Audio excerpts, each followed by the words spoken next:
Kita akan baca dulu firman ini karena topik ini yang kita harus ikuti. Ya, judulnya bagaimana bisa meredakan angin dan danau. Ya, kita buka Matius pasal yang ke-8. Matius pasal yang ke-8 mulai ayat 23. Matius 8 ayat 23. Matius 8 ayat 23 mulai. Lalu Yesus naik ke dalam perahu dan murid-muridnya pun mengikutinya. Terus ayat 24 sampai ayat yang ke-27. Sekonyong-konyong mengamuklah angin ribut di danau itu. Saudara masih ingat kata sekonyong-konyong? Mungkin beberapa orang muda nggak aneh dengar kata sekonyong-konyong. Tiba-tiba mendadak ya, mengamuklah angin ribut di danau itu sehingga perahu itu ditimbus. Nah, ditimbus ini pun anak-anak muda jarang bisa ngerti. Artinya dihantam, dipukul gelombang. Nah, yang unik saudara perhatikan, tetapi Yesus tidur. Oke, kita akan bahas ini dulu. Ya, maka itu sebelum kita bahas, saya berkata begini. Berbahagialah orang yang gampang tidur. Ya, saya ulangi. Berbahagialah orang yang gampang tidur. Karena itu anugerah. Ya, jadi yang gampang tidur jangan didoakan supaya nggak bisa tidur. Jangan, biarkan saja. Ya, itu anugerah Tuhan. Nah, saudara kan aneh. Maaf saya pakai kalimat ini. Sendablek-dableknya orang dablek. Maaf. Ya, sendablek-dableknya orang dablek. Dablek itu bahasa Jawa. Saya harap saudara mengerti ya. Sebebal-bebalnya orang bebal. Sebetulnya bebal dengan dablek itu beda artinya. Kalau bebal itu ada unsur negatif. Kalau dablek itu enggak. Ya, sedikit sekali negatifnya. Nah, bayangkan, sendablek-dableknya orang dablek. Masa di dalam perahu angin ribut datang, perahunya dipukul gelombang, masih bisa tertidur. Ini dari Surabaya, Mbah Eri nyebut amin pol. Ya, dari Bali bilang betul, gampang tidur itu anugerah. Nah, saudara lihat Tuhan Yesus ini. Maaf loh saya pakai kata itu. Sendablek-dableknya orang dablek. Aduh, masa diombang-ambingkan badai, perahunya kena pukulan ombak, bisa tidur. Oh, jadi langsung ya. Baik, saya baca mulai 23. Lalu Yesus naik ke dalam perahu dan murid-muridnya pun mengikutinya.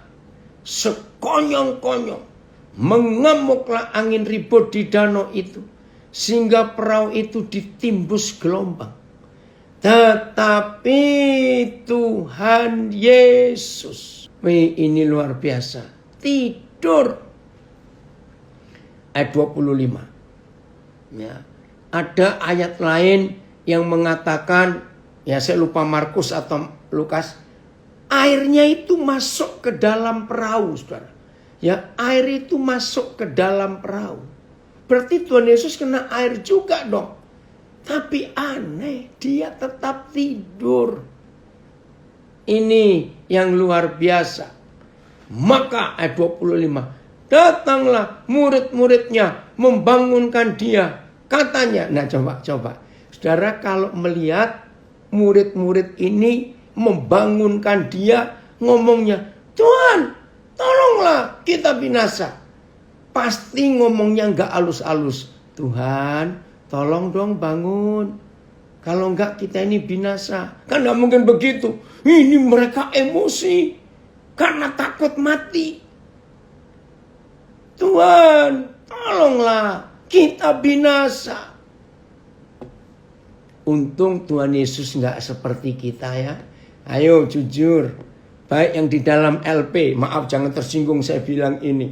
Kalau ada suatu siang saudara yang dalam LP, enak sekali tidurnya. Aduh, apalagi bisa berhari-hari tidak bisa tidur. Siang itu bisa tidur nyenyak sekali. Enggak tahu bagaimana ada temanmu salah dengar perintah. Yang dibangunkan bukan saudara tapi si A misalnya gitu. Tapi karena dia kaget gugup dengarnya saudara dibangunkan. Wih dengan berteriak, cepat bangun. Apel. Misalnya gitu, maaf saya nggak tahu istilah yang lainnya suara alami. Pasti marah bukan? Betul nggak? Wajar semua kita. Kalau lagi nyenyak tidur tiba-tiba dikagetin, dibangunkan, ayo bangun. Puji Tuhan, Tuhan Yesus nggak seperti kita. Betul? Dia nggak marah. Ia berkata kepada mereka. Nah lihat intonasinya ya, intonasinya. Saudara kan tahu ini. Kalau ayat 25, intonasinya pasti teriak, Tuhan, tolonglah, kita binasa. Atau kalau lebih kasar, bangun, enak aja tidur. Kita mau binasa begini, enak aja tidur, maaf. Itu mungkin orang yang sumbunya pendek. Tahu ya kata orang sumbu pendek? Saya belajar istilah sumbu pendek itu pertama kali saya tiba di Papua. Saya pertama bingung, kok ada sumbu pendek itu apa? Oh, kalau orang Jawa sumbunya panjang. Jadi dinyalakan itu orang Jawa. Tapi kalau sumbu pendek, langsung meledak. Untung Tuhan Yesus nggak sumbu pendek. Ngerti ya istilah ini? Nah ayat 26, intonasinya beda. Tuhan Yesus dengan murid-murid. Bagaimana intonasinya? Ia berkata kepada mereka, mengapa kamu takut? Aduh saudara. Kembali saya pakai istilah. Sendablek-dableknya orang dablek. Seberani-beraninya pelaut yang sudah pengalaman di laut. Kena ombak, angin badai sekonyong-konyong tiba. Gelombang memukul, menghantam perahu itu. Percaya enggak? Sehandal-handalnya seorang pelaut pelayar. Ngeri juga kalau lihat itu. Terjemahan baru. Oke, ini yang Markus 4-nya. Terima kasih Riki.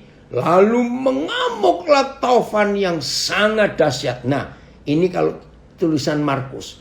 Lalu mengamuklah taufan yang sangat dahsyat.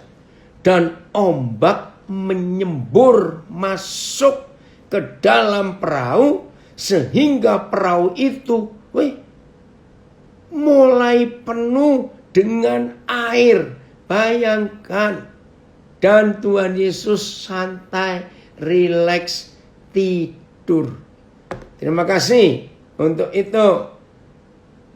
Oh, terima kasih Pak Pendeta Pardede dari Nabire memberikan tambahan tulisan ini. Betul.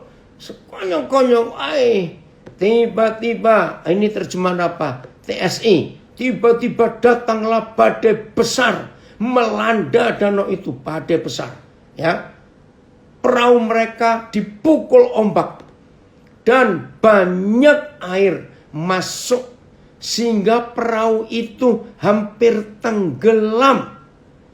Tetapi pada saat itu, luar biasa, Tuhan Yesus sedang tidur nyenyak.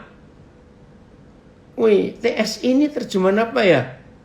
Pak Pardede, TSI.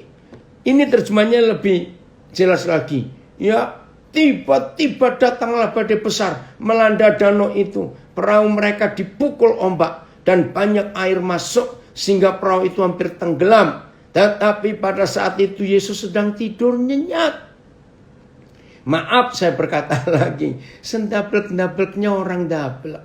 Perahunya lautnya kena badai, perahunya dihantam ombak, airnya masuk. Tuhan Yesus bisa tidur nyenyak. Bersyukurlah kepada Tuhan Oh, terjemahan sederhana Indonesia. Terima kasih Eka dari Kutai Barat. Terjemahan sederhana Indonesia TSI. Ya. Saudara, mungkin ada di antara kita yang sekarang sedang belajar bersama-sama ini. Dengar, mungkin ada di antara kita yang sedang belajar sekarang ini, sedang mengalami badai, taufan dahsyat. Hidup saudara, bisnis saudara, keluarga, rumah tangga, sedang alami goncangan. Belajar seperti Tuhan Yesus. Tenang. Nah, pasti ada penyebab, ada rahasia. Mengapa dia bisa begitu tenang dan bisa tidur nyenyak? Luar biasa. Kembali ke ayat yang ke-26. Ya, 26. Mungkin bisa ditampilkan berapa terjemahan tadi.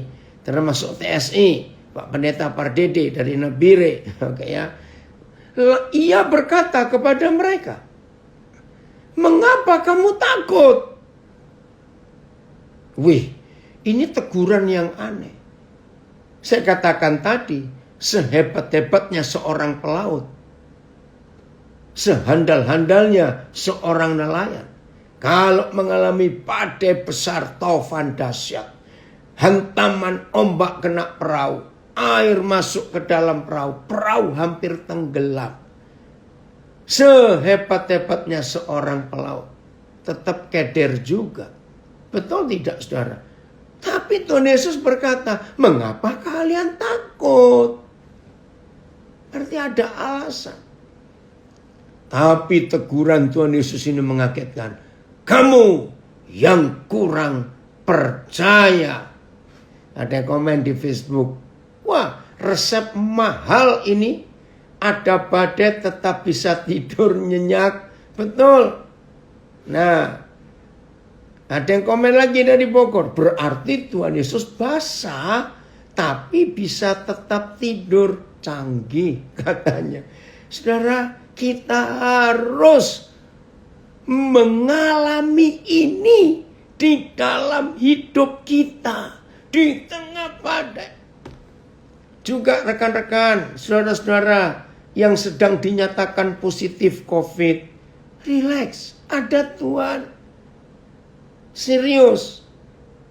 Nah, sudah dinyatakan oleh semua tenaga kesehatan, semua dokter, bahwa yang membunuh bukan virus itu. Yang membunuh itu stres. Kenapa orang bisa stres kena COVID, positif COVID? Karena yang dikumpulkan berita-berita yang negatif. Gini aja lah caranya mikir. Kenapa hanya memperhatikan yang meninggal berapa? Kenapa tidak memperhatikan yang sembuh itu berapa?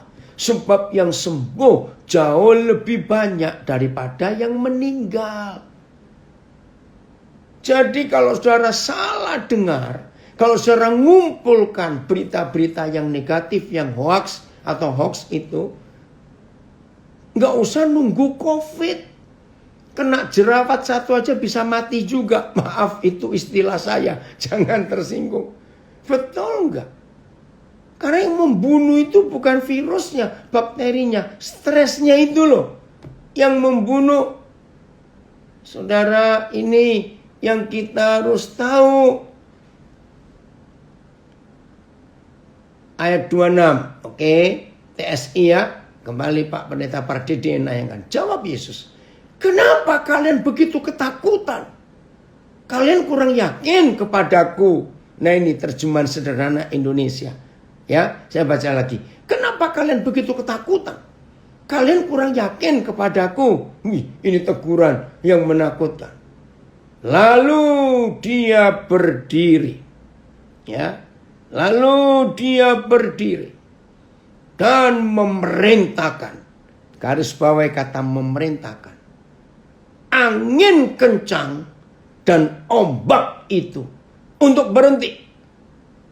Maka angin pun berhenti dan danau pun menjadi tenang. Wih, luar biasa. Maka itu, ya, ini anak saya komen lagi, betul. Permainan media semuanya.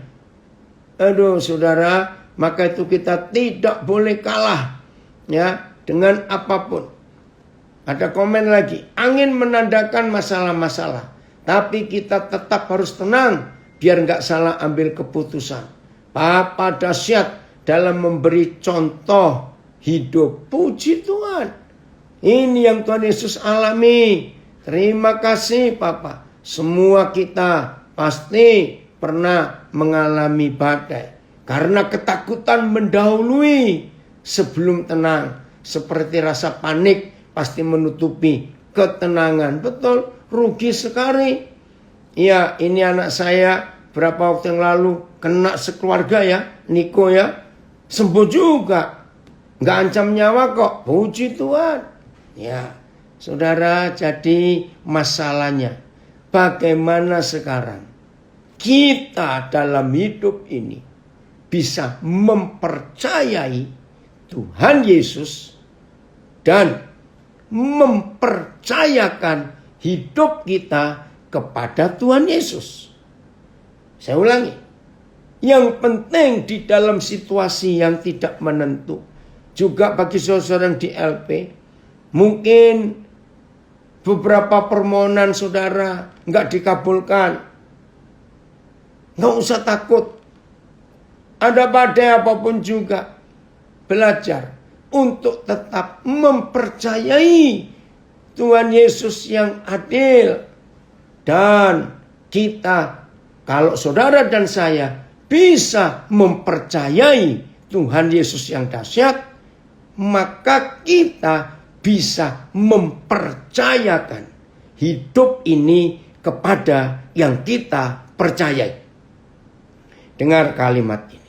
Kalau saudara dan saya bisa mempercayai Tuhan Yesus, yakin, terjemahan TSI tadi, yakin, tidak meragukan Tuhan Yesus, maka saudara dan saya dalam hidup ini bisa mempercayakan hidup ini kepada yang kita percayai.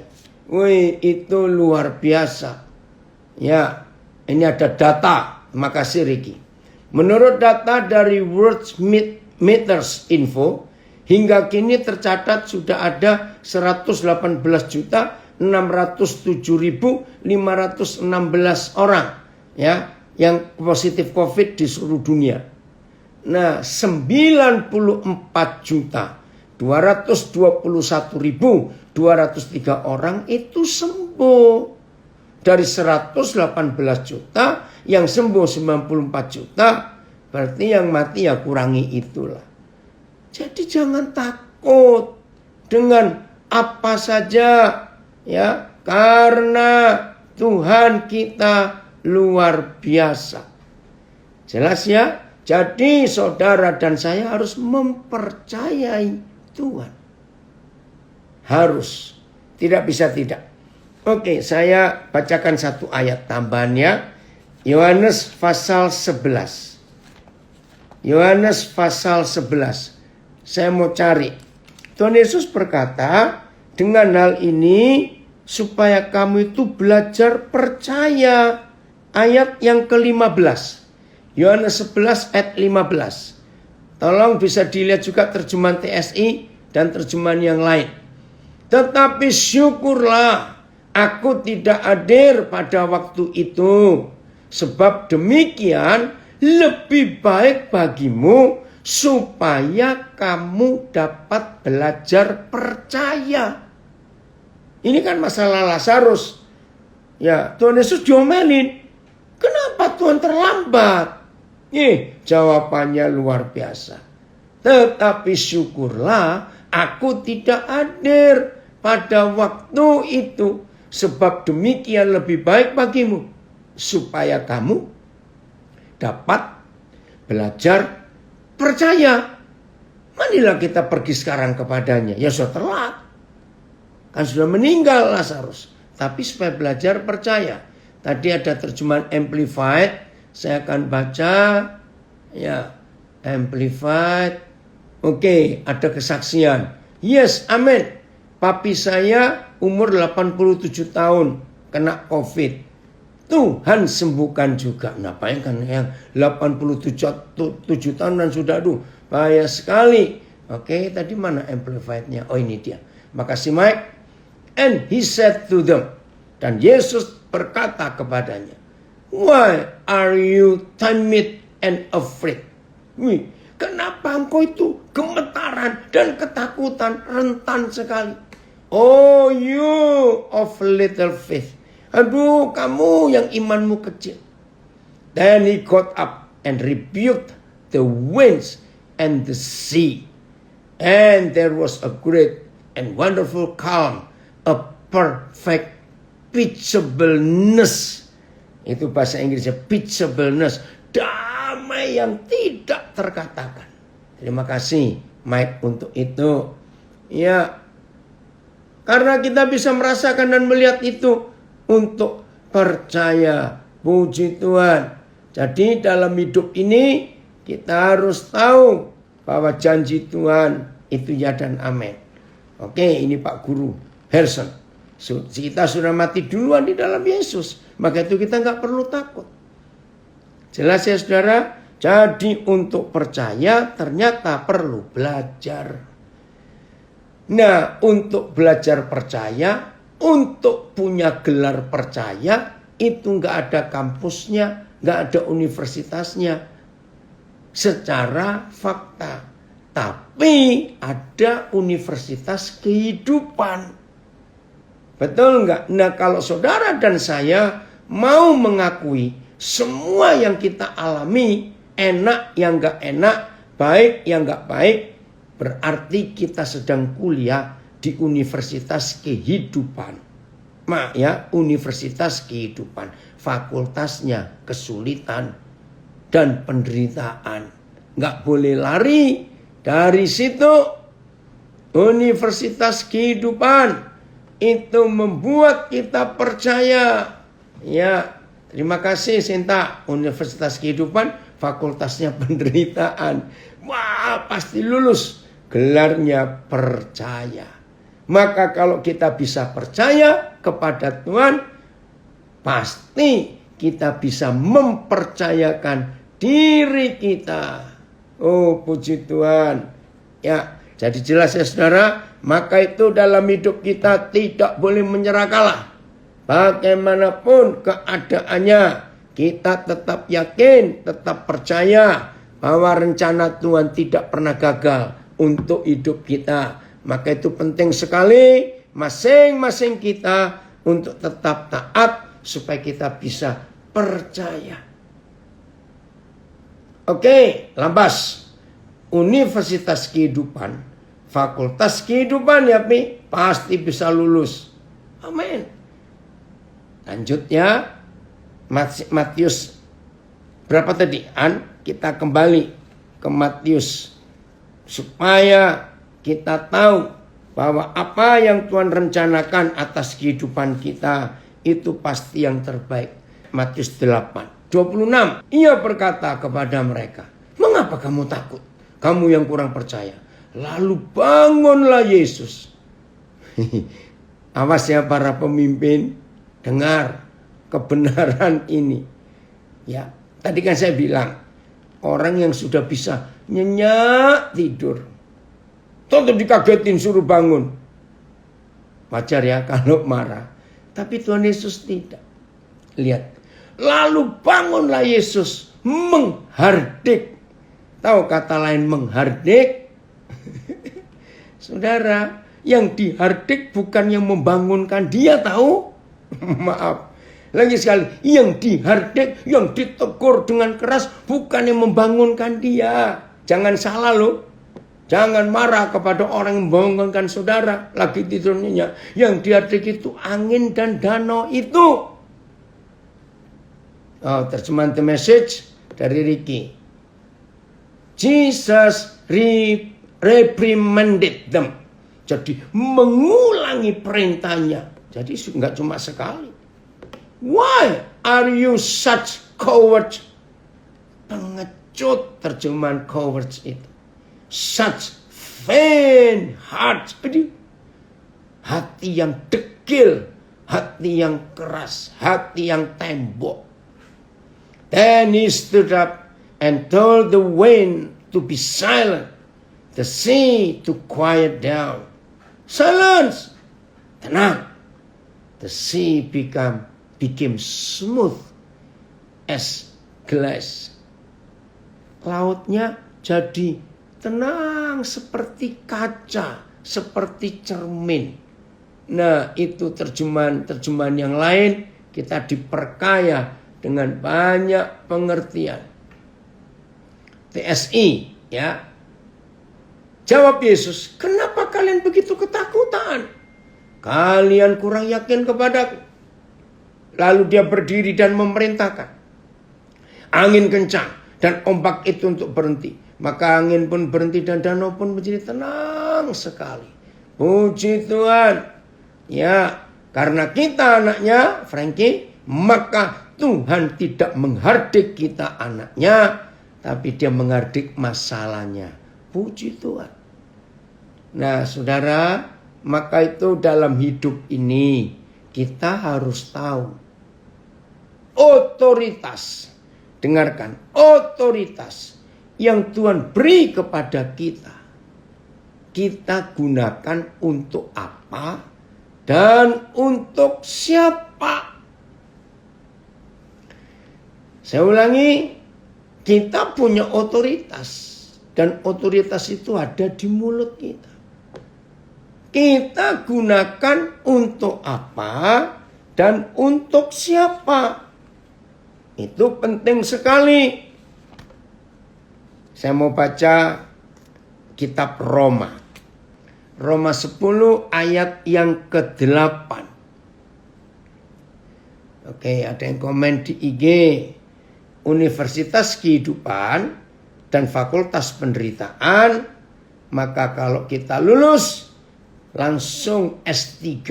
Percaya judulnya. Oh, luar biasa. Roma 8 ayat yang ke-10. Tetapi, apakah katanya? Ini firman itu dekat padamu, yakni di dalam mulutmu dan di dalam hatimu. Itulah firman iman yang kami beritakan. Terjemahan yang lain. Akan tetapi apa yang dikatakan?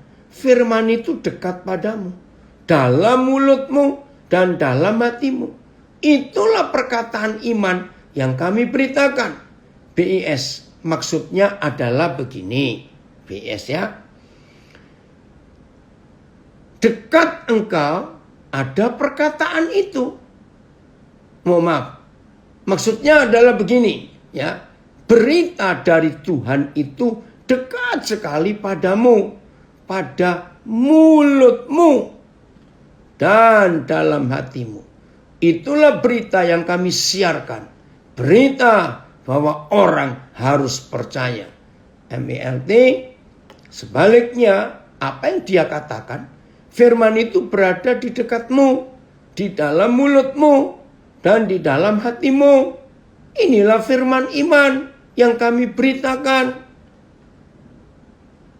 Bahasa Jawa. Nanging kepriye unine. Mangkene. Pangandika iku cedhak karo kowe. Ana ing cangkemmu lan ana ing atimu. Yaiku pangandika bab pracaya kang dak wartakake. Wah, ini bahasa Jawa, cangkemmu. Ada di mulutmu. Firman itu. Ini dari Mike terjemahan apa? Ya, hanya dekat Bapa saja kita tenang daripadanya lah keselamatanku. Betul. Amplified. But what does it say? Ini yang dikatakan. The word, God's message in Christ.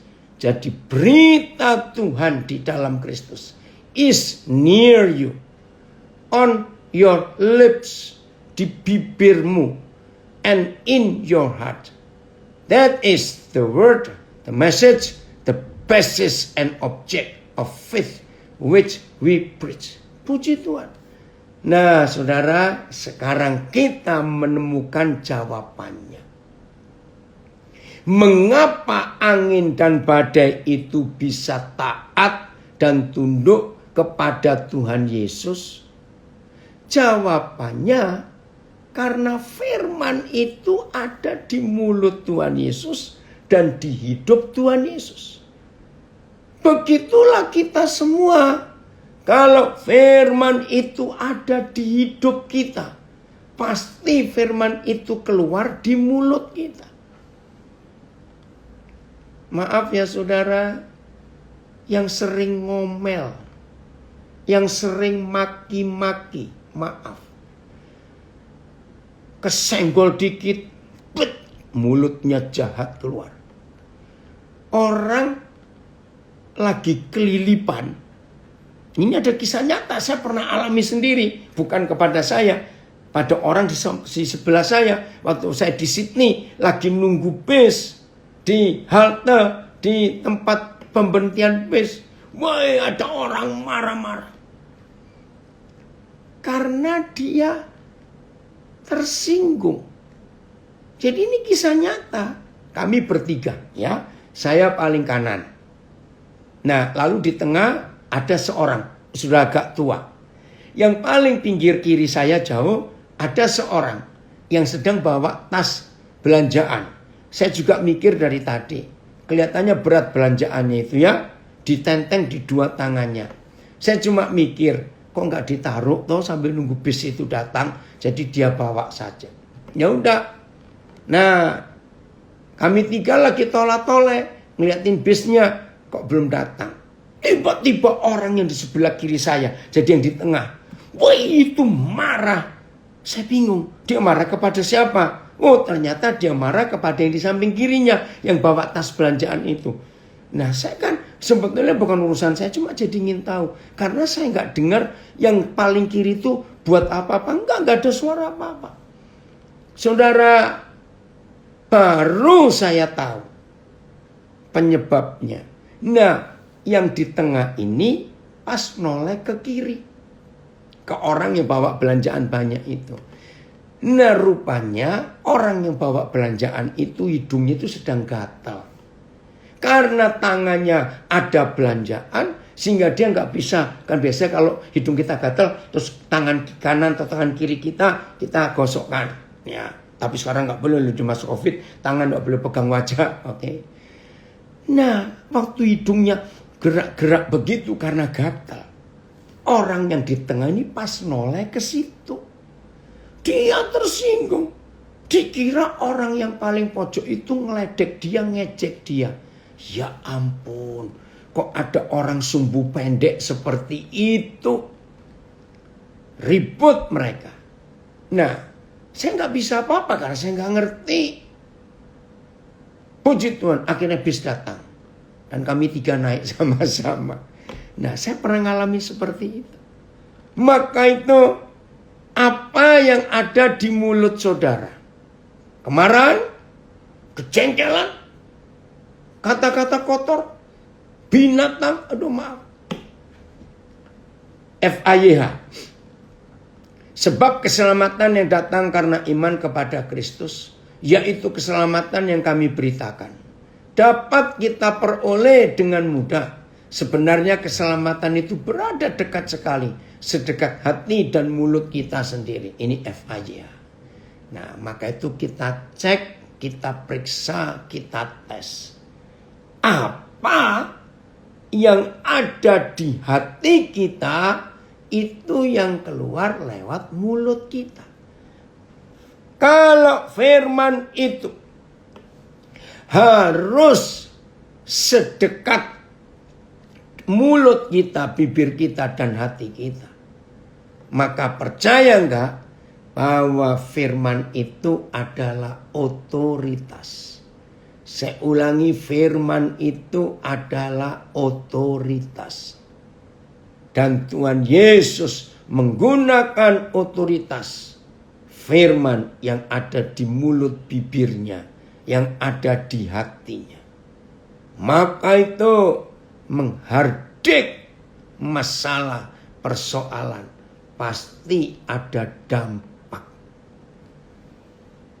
Jadi ingat, yang saudara hardik, yang saudara tengking, ini bahasa kunonya, yang saudara marahi bukan orang yang menyebabkan saudara punya masalah. Saya ulangi, yang saudara hardik, yang saudara tengking, yang saudara tundukkan, bukan orang yang membuat masalah di hidup saudara, bukan. Tapi masalah itu yang harus saudara hardik. Sumbu Setiawan sumbu pendek gampang meledos. Ini bahasa Jawa. Sumbu pendek itu gampang sekali meletus. Oke, ini Pak Pendeta Pardede menambahkan Ulangan 30, 12-14. Saya akan baca. Tidak di langit tempatnya, sehingga engkau berkata, siapa yang akan naik ke langit untuk mengambilnya bagi kita? Dan memperdengarkannya kepada kita, supaya kita melakukannya. Juga tidak di seberang laut tempatnya, sehingga engkau berkata, siapakah yang akan menyeberang ke seberang laut untuk mengambilnya bagi kita dan memperdengarkannya kepada kita supaya kita melakukannya. Wih, terima kasih Pak Pardede. Tetapi firman ini sangat dekat kepadamu, yakni di dalam mulutmu dan di dalam hatimu untuk dilakukan. Wah, terima kasih untuk peneguhan ini.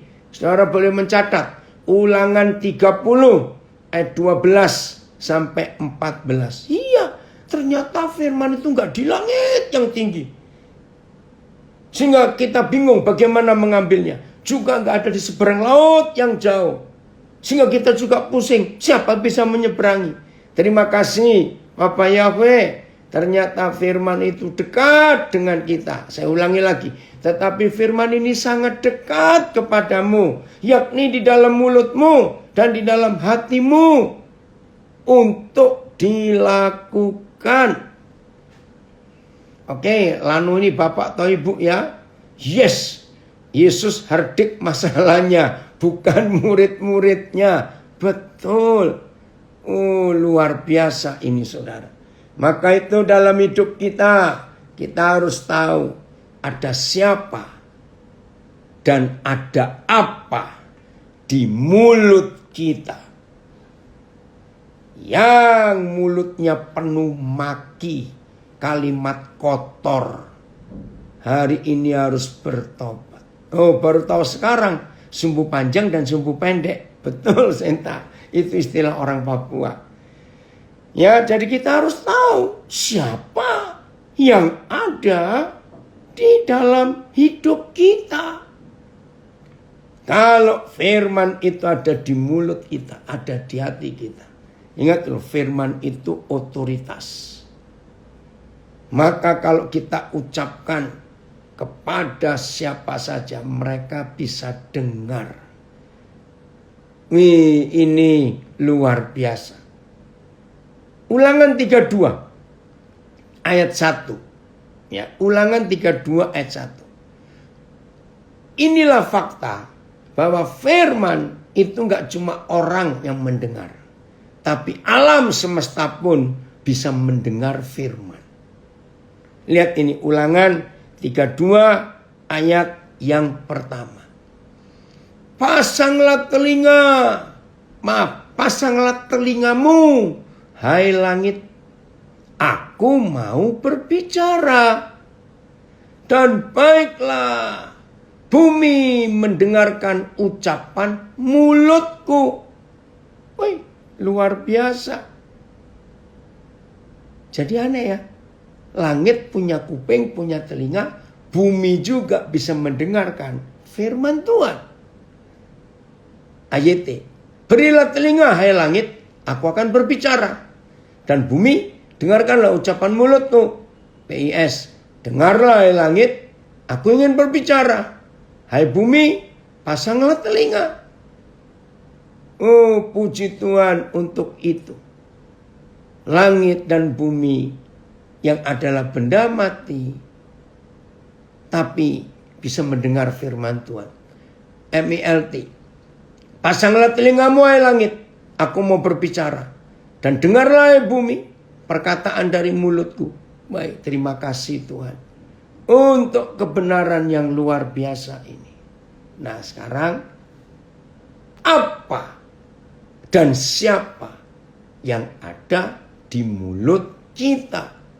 Kita harus tahu apa dan siapa yang ada di mulut kita. Puji Tuhan, kalau di mulut kita firman, firman, dan firman. Maka kita bicara pendek, bicara panjang. Yang keluar adalah kehidupan. Yaitu kuasa firman itu. Terima kasih Bapak. Untuk semua kesempatan yang Papa beri dalam hidup kami. Jadi firman itu tidak hanya untuk yang hidup.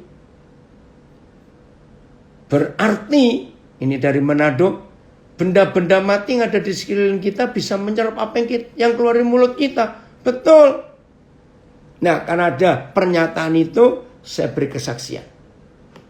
Pasti ada yang pernah dengar karena saya pernah mengajar ini. Saudara, berapa tahun yang lalu, mungkin awal 80-an, saya mendapat rahasia Ulangan 32 ini. Begini, semua kita pasti pernah bertamu ke rumah orang. Oh, iya asli, ya. Oh, ada kesaksian. Seperti yang Pak alami di bus stop, saya juga alami, tapi dengan rekan kerja. Bagaimana menghadapi orang yang begitu sensi, nggak ngomong apa-apa, tiba-tiba dia pasang muka asem. Ya, karena yang asem itu hatinya, keluar ke mukanya. Ini cuma istilah saya, ya, entengin saja semua itu. Kalau ketemu orang muka asem, ambil asemnya jadi masakan sayur asem. Kan jadi enak. Jadi biarin. Yang asem dia kok. Ngapain kita mau ke bagian asemnya? Jelas ya Ashley? Ini ada pertanyaan. Nah saya minta saudara juga begitu. Kalau yang asem itu dia, ya sudah. Jangan kita terima. Oke, saya lanjutkan. Nah, saya pernah masuk ke rumah orang, sederhana sekali rumahnya, sederhana, ya. Kalau nggak dikatakan, ya lumayan miskin. Tapi kok suasananya enak sekali.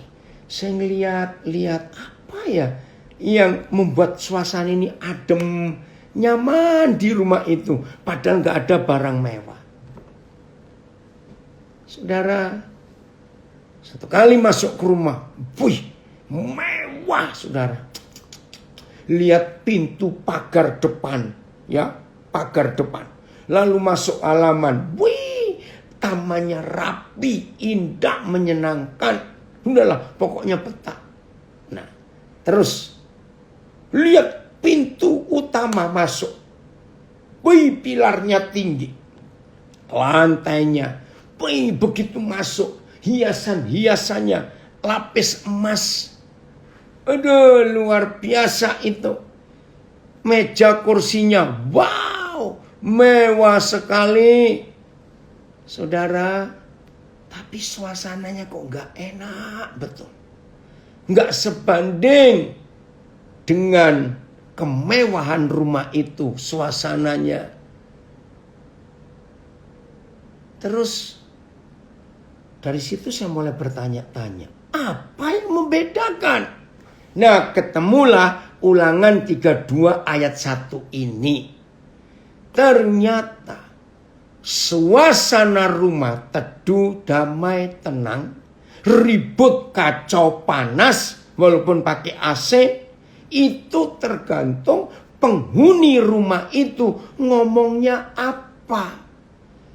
Kalau penghuni rumah itu isi hatinya dendam, marah, kecewa, menuntut, maka rumah mereka walaupun mewah, rumahnya 50 miliar lebih harganya, tetap suasana neraka ada di dalam rumah itu. Karena yang keluar dari hati dan mulutnya adalah kata-kata najis, kata-kata pedis, kata-kata maki, kata-kata kebencian. Maka dinding, plafon, lantai, meja, kursi, benda-benda di rumah orang itu menyerap semua yang ada di mulutnya dan di hati orang itu. Tapi kalau penghuni rumah itu adalah orang-orang yang dipenuhi damai sejahtera. Penghuni rumah itu adalah orang-orang yang dipenuhi firman. Di mulutnya ada firman, di hatinya ada firman, dan firman itu firman damai sejahtera. Maka mebelnya, kursi, meja, lantai, dinding, plafon, tempat tidur, almari, semua yang di rumah itu menyerap damai sejahtera, sukacita, ketenangan. Karena hati dan mulutnya penuh dengan firman. Walaupun saudara tinggal di dalam LP. 2 hari yang lalu bersama dengan 3 orang saya bantu ngurus. Ada seorang yang saya kenal.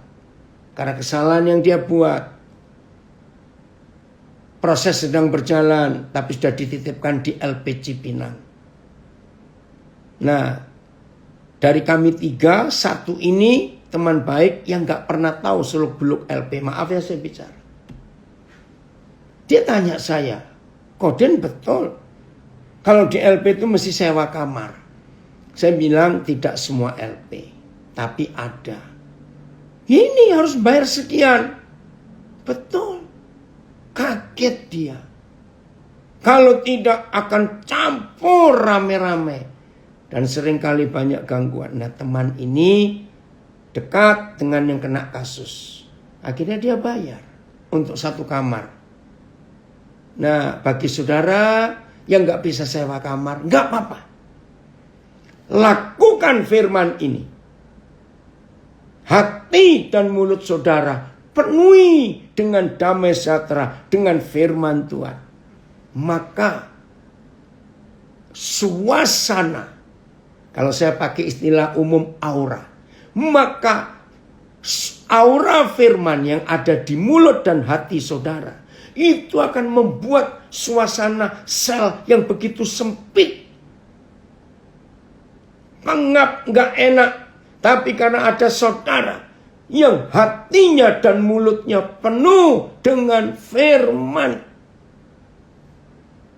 kamar yang sumpek itu menjadi surga. Karena firman yang ada di hidup saudara.